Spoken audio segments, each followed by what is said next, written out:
So good morning students, welcome back. आज की class में हम लोग बात करने वाले हैं गैल्वेनोमीटर की। What is galvanometer? Galvanometer is a device which is used to measure the detect the presence of a current in a circuit and find the direction of current.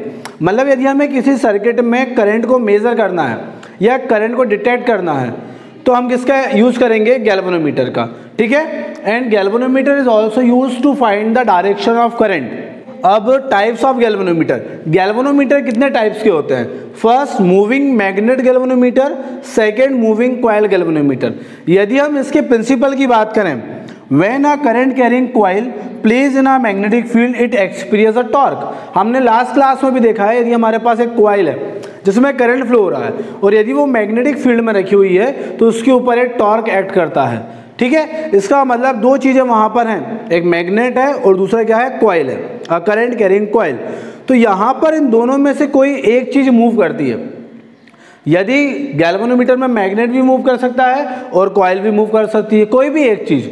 तो यदि मैग्नेट मूव कर रहा है तो इस type के galvanometer को हम क्या बोलेंगे? Moving magnet galvanometer. फिर से एक बार, if the magnet is moving and coil is stationary, then the galvanometer is called moving magnet galvanometer. And if the magnet is stable or stationary and coil is moving, then it is called moving coil galvanometer. ठीक है। तो यहाँ पर हमें moving coil galvanometer के बारे में ही बात करना है। इसके भी दो टाइप होते हैं। मूविंग कॉइल गैल्वेनोमीटर भी दो टाइप होते हैं। First, suspended coil galvanometer. Second, western और पिवोटेड कॉइल गैल्वेनोमीटर। ठीक है। तो क्लियर हुआ सभी को? What is galvanometer? It is use और detect the small current in a circuit. Types of galvanometer, there are two types of galvanometer, moving magnet and moving coil. And moving coil galvanometer is further divided into two types, suspended coil galvanometer and western and or pivoted coil galvanometer. Okay, अब बात करेंगे हम लोग principal की। What is the principle of a galvanometer? अभी हमने देखा, when a current carrying coil, यदि एक कॉइल है जिसमें करंट फ्लो हो रहा है, मैग्नेटिक फील्ड में रखी है, तो उस पर एक टॉर्क एक्ट करता है और उस टॉर्क की वैल्यू कितनी होती है? NBIA sin of theta, where N is a number of turns in the coil, B is a strength of magnetic field or magnetic field intensity, I is a current flowing through a coil, A is the area of the coil and theta is the angle between magnetic field and area vector of the coil. Okay. तो ये galvanometer के बारे में। अब हम बात करेंगे इसके कंस्ट्रक्शन की। तो गैल्वेनोमीटर में क्या है? एक कॉइल है, दो मैग्नेट्स है और ये कॉइल एक वायर के थ्रू सस्पेंडेड है। ठीक पर दो टर्मिनल है T1 एंड T2। यदि हमें करंट को मेजर करना है तो इन T1 और T2 के थ्रू ही हम करंट को मेजर कर पाएंगे। अब ये जो कॉइल है इसको कैसे बनाया जाता है? तो इसमें क्या करते हैं, हम एक सॉफ्ट आयरन कोर लेते हैं। जैसे कि ये हमारा डस्टर है, इसको माने आप सॉफ्ट आयरन कोर। इसमें कॉपर इंसुलेटेड वायर को इसके ऊपर बाउंड किया जाता है। ठीक है। अब पहली बात यह है कि इसमें हमने सॉफ्ट आयरन कोर क्यों यूज़ किया? तो तीन टाइप्स के मैग्नेटिक मटेरियल्स होते हैं, diamagnetic material, paramagnetic material and ferromagnetic material. तो जो भी मटेरियल सबसे ज़्यादा स्ट्रॉन्ग मैग्नेट बन सकता है हम उसका यहाँ पर यूज़ करेंगे। तो सबसे स्ट्रॉन्ग क्या होता है? फेरोमैग्नेटिक सब्सटेंस, जो हमने किसका यूज़ किया? यहाँ पर सॉफ्ट आयरन का यूज़ किया। ठीक है। अब इस सॉफ्ट आयरन के ऊपर हम कॉपर इंसुलेटेड वायर, अब कॉपर भी बोल रहा हूँ और इंसुलेटेड भी बोल रहा हूँ। ठीक है। तो क्या होगा, जब हम वायर को इसके ऊपर बाउंड करेंगे तो एक वायर के ऊपर दूसरा वायर बाउंड होगा, उनके बीच में शॉर्ट सर्किट हो सकता है। हम उस कॉपर वायर के ऊपर एक इंसुलेटर मटेरियल की लेयर चढ़ा देते हैं, जिससे क्या हो, एक वायर के ऊपर दूसरा वायर जब ओवरलैप हो तो उनके बीच में शॉर्ट सर्किट ना हो। Copper wire. अब थिक क्यों यूज़ किया हम लोगों ने? क्योंकि हमें मालूम है रेजिस्टेंस क्या होता है। Resistance is equals to rho L upon ए।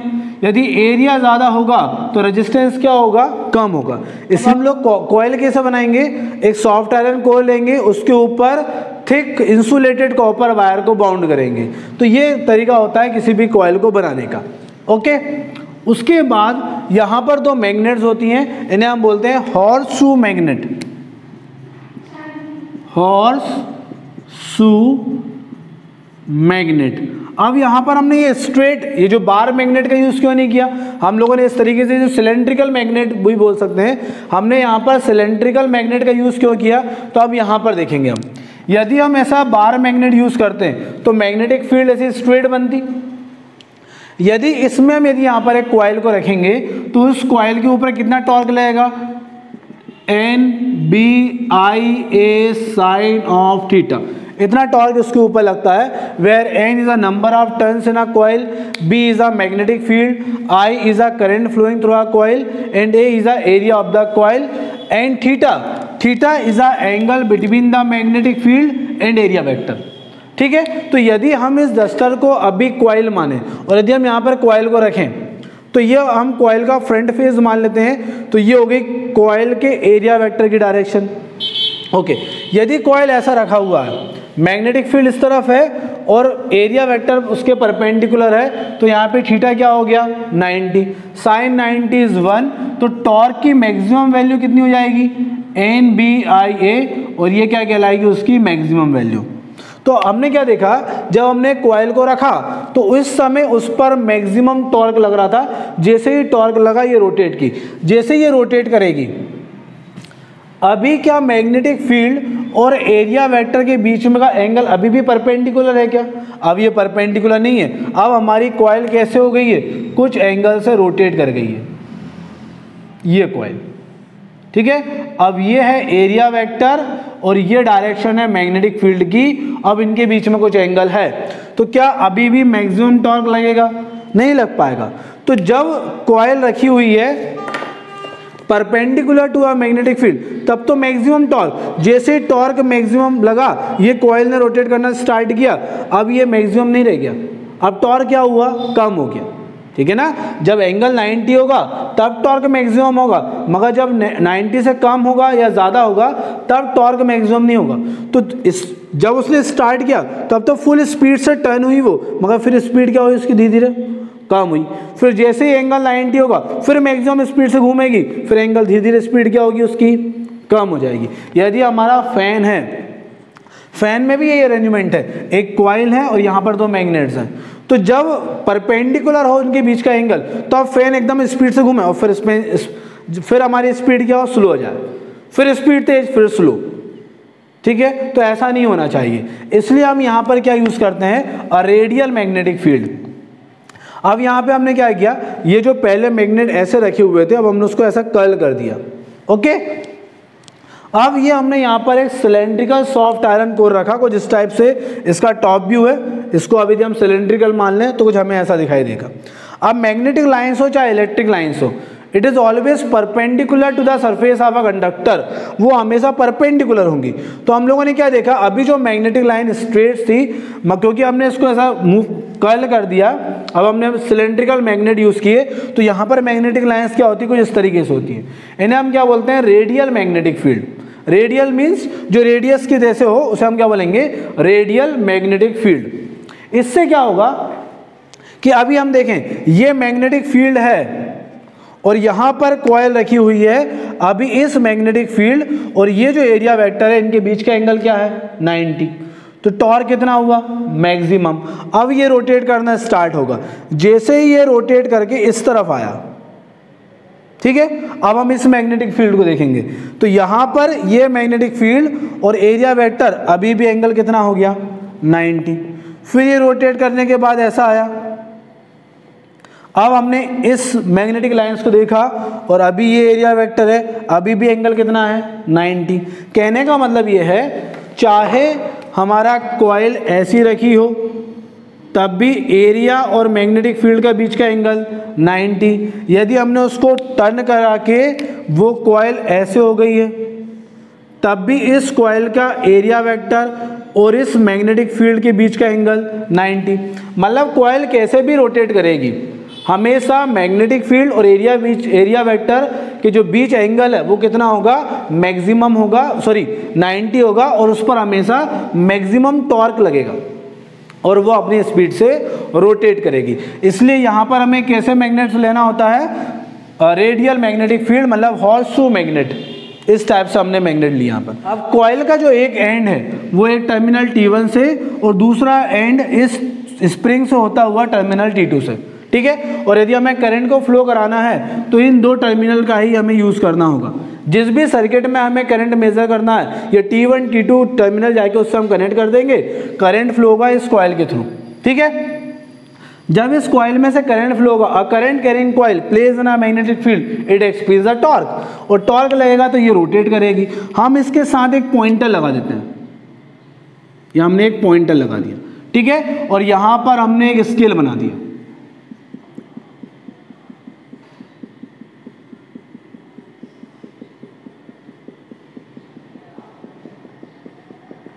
ये हम लोगों ने स्केल बना दिया। अब जैसे ही कॉइल रोटेट करेगी, ये पॉइंटर भी रोटेट करेगा और हमें जितना भी करंट फ्लो हो रहा है उसकी रीडिंग मिल जाएगी। Next, working of a galvanometer.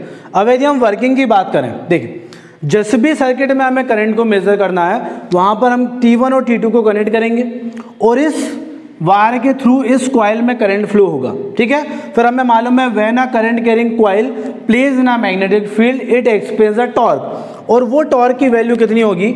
So torque NIAB sine of theta, ठीक है। अब अभी हमने देखा था कि यदि रेडियल मैग्नेटिक फील्ड है तो ये एंगल हमेशा कितना हो जाएगा? 90, एंड साइन 90 इज 1। तो इस कॉइल पे कितना टॉर्क लग रहा है? N इक्वल्स टू, इस कॉइल पर कितना टॉर्क लगेगा? NIAB, equation first. तो कि ये जो टॉर्क है इस कॉइल को डिफ्लेक्ट कर रहा है, इस पॉइंटर को डिफ्लेक्ट कर रहा है, इसलिए हम इसे क्या बोलेंगे? Deflecting torque, deflecting torque, okay. अब इस टॉर्क के कारण ये कॉइल रोटेट करेगी। यदि ये कॉइल रोटेट कर रही है तो ये जो वायर है, ये जो स्ट्रिंग है, ये भी रोटेट करेगी, ठीक है। उससे इसमें एक ट्विस्ट प्रोड्यूस होगा। कैसा ट्विस्ट होगा? जब भी हम किसी वायर को मोड़ते हैं तो उसमें एक ट्विस्ट प्रोड्यूस होगा, ठीक है। इसको हम एक एग्जांपल से समझते हैं। जैसे हम लोग बचपन में जब वो एक झूले पे बैठते थे जो एक रस्सी से बंधा होता था, हम उसमें उसको बार बार ऐसा घुमाते थे तो वो रस्सी भी घूमती जाती थी। हम बोलेंगे उसमें ऐठन प्रोड्यूस हो जाती थी, उसमें ऐठन बन जाती थी, ठीक है। फिर हम उसको घुमाते घुमाते छोड़ देते थे, फिर वो वापस से रिवर्स डायरेक्शन में घूमना स्टार्ट हो जाती थी। या फिर हम स्प्रिंग वाले वो जो खिलौने आते हैं, जब हम उसमें चाबी भरते हैं और उसको वापस से छोड़ देते हैं, जिस डायरेक्शन में हमने स्प्रिंग को रोटेट किया था अब वो उसके अपोजिट डायरेक्शन में घूमना स्टार्ट हो जाता है। तो उसी तरीके से जब ये कॉइल रोटेट करेगी तो ये जो वायर है और ये जो स्प्रिंग है इसमें एक ट्विस्ट प्रोड्यूस होगा, एक टॉर्क डेवलप हो जाएगा। जो टॉर्क उसको वापस से अपनी पुरानी पोजीशन पर लाना चाहेगा। जैसे वो झूला, उसको वापस से अपनी पुरानी पोजीशन तक जब तक नहीं आ जाता, जब तक वो घूमता रहता है। उसी तरीके से जो हमने चाबी भरी हुई है, जब तक कि वो पूरी तरीके से अपने इनिशियल पोजीशन पे ना आ जाए, वो जो खिलौना है वो चलता जाएगा। उसी तरीके से इसमें भी एक टॉर्क प्रोड्यूस होगा। वो टॉर्क क्या करेगा? इसको अपनी इनिशियल पोजीशन पे लाना चाहेगा और इस टॉर्क को हम क्या बोलेंगे? Restoring torque. ये जो टॉर्क होता है वो डिपेंड करता है एंगल पर, is depend on angle of rotation. ये कॉइल जितने ज्यादा एंगल से रोटेट करेगी उतना ज्यादा ये टॉर्क होगा, ठीक है। इस टॉर्क का नाम हम क्या बोलेंगे? रीस्टोरिंग टॉर्क,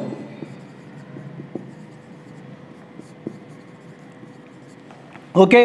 तो क्या हो रहा है? कॉइल को घुमाने से इस ये जो स्ट्रिंग है और ये जो स्प्रिंग है इसमें एक टॉर्क डेवलप हो रहा है, जिसे हम क्या बोल रहे हैं? Restoring torque. और ये टॉर्क किस पे डिपेंड कर रहा है? Angle of rotation. जितना ज़्यादा एंगल से हम घुमाएंगे उतना ज़्यादा टॉर्क प्रोड्यूस होगा, उतना ज़्यादा रीस्टोरिंग टॉर्क प्रोड्यूस होगा। अब यदि यहाँ पर हम एक कांस्टेंट लगा दें K5, ठीक है, एंड व्हाट इज, ये कांस्टेंट की वैल्यू कितनी हो जाएगी? Torque upon 5। So what is K? Restoring torque produce पर ट्विस्ट। हर एक ट्विस्ट पर जितना भी रीस्टोरिंग टॉर्क प्रोड्यूस होगा उसे हम क्या बोलेंगे? के बोलेंगे। तो यदि हम इस कॉइल को 5 एंगल से रोटेट करते हैं, यदि इस कॉइल को हम 5 एंगल से रोटेट करते हैं तो इस स्ट्रिंग में या स्प्रिंग में कितना टॉर्क प्रोड्यूस हो जाएगा? K5, okay. अब ये टॉर्क तो क्या होता है? कांस्टेंट है, मगर ये टॉर्क डिपेंड कर रहा है किस पर? एंगल पर। जितने ज़्यादा एंगल से ये रोटेट करेगी उतना ज़्यादा रीस्टोरिंग टॉर्क होगा, ठीक है। इसको हम एग्जांपल से समझते हैं। मान लीजिए ये जो डिफ्लेक्टिंग टॉर्क है ये कितना है? 10 है। अभी ये कॉइल ने रोटेट करना स्टार्ट किया, जैसे ही रोटेट करेगी, जितने ज़्यादा एंगल से ये रोटेट करती जाएगी उतना ज़्यादा ये टॉर्क होगा, रिस्टोरिंग टॉर्क। अच्छा, ये टॉर्क कांस्टेंट है, ये टॉर्क डिपेंड कर रहा है एंगल पर, तो यदि एंगल बढ़ेगा तो ये रिस्टोरिंग टॉर्क भी बढ़ेगा। हम मान लेते हैं अभी रिस्टोरिंग टॉर्क कितना है, 1 2 3 4 5 6 7 8 9 10। जैसे ही 10 हुआ, अब डिफ्लेक्टिंग टॉर्क भी 10 है, रिस्टोरिंग टॉर्क भी कितना हो गया, 10 हो गया। ये जो पॉइंटर होगा ये बैलेंस कंडीशन में जाएगा, अब पॉइंटर मूव करना बंद कर देगा, ठीक है, उसे हम क्या बोलेंगे, इक्विलिब्रियम कंडीशन। तो हमने क्या देखा, ये तो हमने एग्जांपल देखा था। तो in the equilibrium condition deflecting torque equals to restoring torque, that means NIAB is equals to K phi, होगा I equals to K phi NAB। Okay, so what is K? K is a constant. What is a number of turns in a coil? एक बार जब हमने coil बना दी तो number of turns भी fix हो गए, area of the coil भी fix है, एंड मैग्नेटिक फील्ड, एक बार हमने मैग्नेटिक फील्ड भी सेटअप कर दी, मैग्नेट्स लगा दिए, तो मैग्नेटिक फील्ड भी क्या होगी, चेंज नहीं होगी, वो भी क्या है, कांस्टेंट है। तो इन सभी कांस्टेंट को हटाकर हमने एक कांस्टेंट लगा दिया, and that constant is called galvanometer constant phi, ठीक है। So what is G, G equals to क्या आया, K NAB। यदि हम इस कांस्टेंट को हटाएं तो यहाँ पे हमें क्या लगाना है, I is proportional to phi, ठीक है। इसका मतलब क्या हुआ, करंट डायरेक्टली डिपेंड कर रहा है एंगल पर, जितना ज़्यादा करंट होगा उतना ज़्यादा ये एंगल से रोटेट करता जाएगा, ठीक है, क्योंकि I डिपेंड कर रहा है एंगल पर, फाई पर। तो हम यहाँ पर लीनियर स्केल यूज करेंगे for the measurement of current. अब इसमें हम लोग बात करेंगे द सेंसिटिविटी ऑफ गैल्वेनोमीटर, ठीक है। गैल्वेनोमीटर में ये ज़्यादा इंपॉर्टेंट टॉपिक है। अब सेंसिटिविटी से मतलब क्या होता है कि गैल्वेनोमीटर ज़्यादा से ज़्यादा सेंस कर पाए, मतलब वो कम से कम वैल्यू को भी मेज़र कर पाए, उसकी रीडिंग ले पाए, तो हम बोलेंगे कि वो गैल्वेनोमीटर ज़्यादा सेंसिटिव है, ठीक है। यहाँ पर हम पहले बात करेंगे करंट सेंसिटिविटी की, देन वोल्टेज सेंसिटिविटी की। Okay, so what is current sensitivity? A galvanometer is more current sensitivity when small current produce large deflection. यदि हमारे पास एक ऐसा गैल्वेनोमीटर है जिसमें हम थोड़ा सा करंट फ्लो कर रहे हैं और उसमें डिफ्लेक्शन ज़्यादा हो रहा है, यदि डिफ्लेक्शन ज़्यादा होगा तो उसको हम ज़्यादा पार्ट्स में डिवाइड कर पाएंगे, ज़्यादा स्मॉल पार्ट्स में डिवाइड कर पाएंगे, और उतना ही हम कम मेज़र कर पाएंगे, उतनी ही हम कम वैल्यू को मेज़र कर पाएंगे। तो हम क्या बोलेंगे, उसकी सेंसिटिविटी ज़्यादा है। और उसकी सेंसिटिविटी को हम मेज़र कैसे करेंगे, तो यहाँ से देखें, I is equal to K NAB upon phi, so phi upon I, ठीक है। The deflection produced by a unit current, deflection produced by a unit current is called current sensitivity and it is denoted by S and I। Okay, so यदि हम 5 upon यहाँ से calculate करेंगे तो क्या आएगा, यहाँ से NABK, ठीक है। तो ये किसकी बात कर रहे हैं हम लोग, करंट सेंसिटिविटी की। तो करंट सेंसिटिविटी किन किन चीज़ों पे डिपेंड करेगी? First, depend on number of turns, second depend on area of the coil, third depend on magnetic field, and depend on K। What is K? The torque produce per unit twist, मतलब किसी भी conductor में कितना torque produce हो रहा है, मतलब ये किसकी प्रॉपर्टी होगी, मटेरियल की प्रॉपर्टी होगी।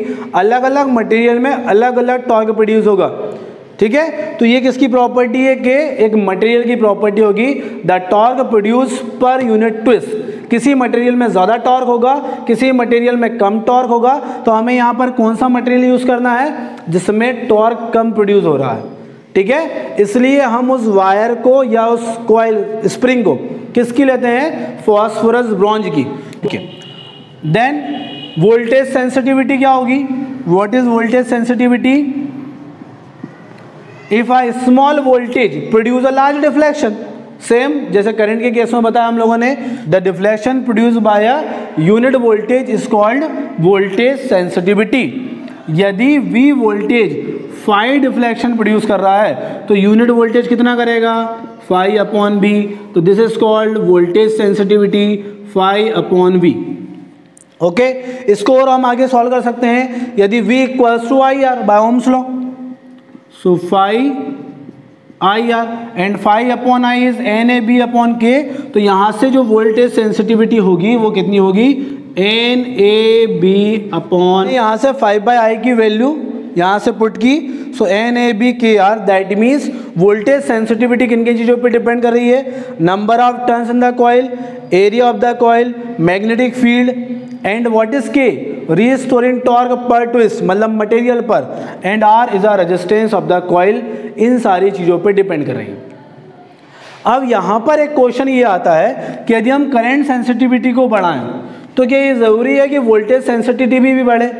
जैसे यदि हम मैग्नेटिक फील्ड को बढ़ाएंगे तो करंट सेंसिटिविटी बढ़ेगी, वोल्टेज सेंसिटिविटी भी बढ़ेगी। एरिया को बढ़ाएंगे, करंट सेंसिटिविटी भी बढ़ेगी, वोल्टेज सेंसिटिविटी भी बढ़ेगी। नंबर ऑफ टर्न्स को बढ़ाएं, करंट सेंसिटिविटी बढ़ रही है मगर क्या वोल्टेज सेंसिटिविटी भी बढ़ रही है। इस केस में क्या होगा, यदि हम नंबर ऑफ टर्न्स को बढ़ा रहे हैं, वायर की लेंथ को बढ़ा रहे हैं तो रेजिस्टेंस भी बढ़ेगा। इसका मतलब ये जरूरी नहीं है कि वोल्टेज सेंसिटिविटी भी बढ़े, ठीक है। तो ऐसा बिल्कुल जरूरी नहीं है कि करंट सेंसिटिविटी को बढ़ाएंगे तो वोल्टेज सेंसिटिविटी भी बढ़ेगी। ओके, अब इसी पर ही बेस हमारे पास एक एनसीईआरटी न्यूमेरिकल है, हम उसको, हमारे पास दो गैल्वेनोमीटर है। Okay, first galvanometer has resistance 10 ohm, number of turns 30, area is 3.6 into 10⁻³ and magnetic field is 0.25 Tesla. Okay, and the second galvanometer, the resistance is 14 ohm, number of turns is 42, area is 1.8 into 10⁻³ and magnetic field is 0.50 Tesla. हमें क्या find करना है, the ratio of current sensitivity end voltage sensitivity of M2 upon M1। ठीक है, तो यदि हम current sensitivity find करें फर्स्ट गैल्वेनोमीटर की तो वो कितनी होगी, N1 A1 B1 अपॉन के, क्योंकि दोनों के लिए ही जो स्प्रिंग कांस्टेंट है, ये जो कांस्टेंट है इसके लिए वैल्यू सेम है। उसी तरीके से S2 the current sensitivity of second galvanometer is N2 A2 B2 upon K and the ratio of S2 upon S1 is N2 A2 B2 upon K, और K से K कैंसिल हो जाएंगे, so N1 A1 B1। okay, put the values of N2 is 42 multiply with A2 is 1.8 into 10⁻³ B2 magnetic field is 0.5 upon number of turns is 30, area is 3.6 into 10⁻² and magnetic field is 0.25। ठीक है, तो यदि हम इसको solve करें तो ये 2 times, ये 2 टाइम्स, 2 से 2 ये कैंसिल, फिर ये 42 अपॉन 30, आंसर इज 1.4। ठीक है, तो करंट सेंसिटिविटी का जो रेशियो आया वो कितना आया, 1.4। अब हम बात करेंगे वोल्टेज सेंसिटिविटी की। ठीक है, the ratio of voltage sensitivity, और हमारे पास फॉर्मूला ये है, voltage sensitivity of first galvanometer S1 equals to N1 A1 B1 K R1। उसी तरीके से जो सेकेंड गैल्वेनोमीटर है उसकी सेंसिटिविटी क्या होगी, N2 A2 B2 upon KR2। यदि हम इन दोनों का रेशियो लें S2 अपॉन S1 तो क्या आएगा, ये N2 A2 B2 upon N1 A1 B1, और ये जो रेजिस्टेंस है यहाँ पर होगा R1 और यहाँ पर होगा R2। ओके, यदि हम इसको सॉल्व करेंगे, सो what is N2, N2 is 42, A2 is 1.8 into 10⁻³, what is B2 is 0.5 and R1 is 10। Okay, उसी तरीके से what is N1, N1 is 30, area is 3.6 into 10⁻³ 0.25 and the resistance of second galvanometer is 14 ohm। Okay, तो यदि हम इसको solve करते हैं तो आंसर आता है यहाँ पर S2/S1 इज 1। ओके, इसको सॉल्व करने पर, क्योंकि 0.5 ये 2 टाइम्स, ये 2 टाइम्स, 2 से 2 कैंसल, सो 0 से 1 0 ये कैंसल, 3 14 जा 42, 14 से 14 cancel, so S2/S1 equals to 1। Okay, तो आज हम लोगों ने इस क्लास में गैल्वेनोमीटर के बारे में बात की, करंट सेंसिटिविटी और वोल्टेज सेंसिटिविटी के बारे में बात की। इस क्लास में यहाँ तक ही, अब बात करेंगे हम नेक्स्ट क्लास में। Okay, thank you.